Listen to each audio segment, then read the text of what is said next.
ফি তোর কি অবস্থা এটা? ও ওর জামাটা বার করেছিলাম, ও দেখেছে জামাটা ওর ওর জিনিস তো খুব ভালো করে চেনে। দিয়ে আবির কি করলো, ওকে জামাটা পরিয়ে দেখছিল যে জামাটা ছোট হয়ে গেছে কিনা।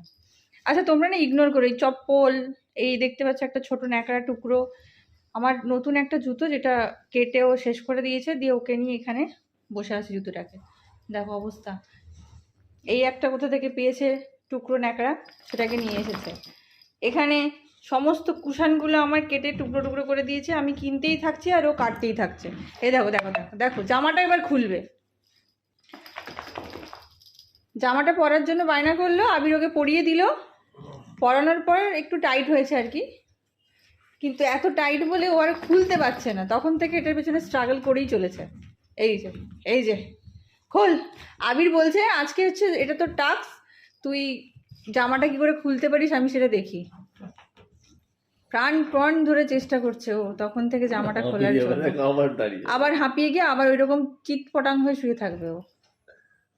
দেখো বরফি, এই জামাটা খুলবে না, বাকি জামাগুলো বড় তাই তুই খুলে ফেলিস। আবার দেখো আবার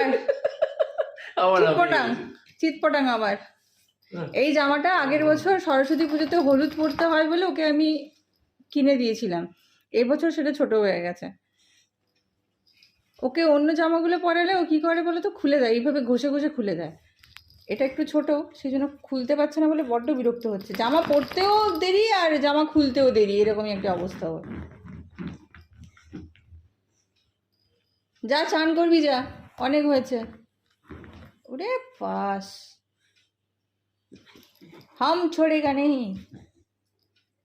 এবার ছিটছে, যা। এটা সন্ধ্যেবেলায় পড়াবে, তাহলে খেলার জন্য হাঁপিয়ে যাবে।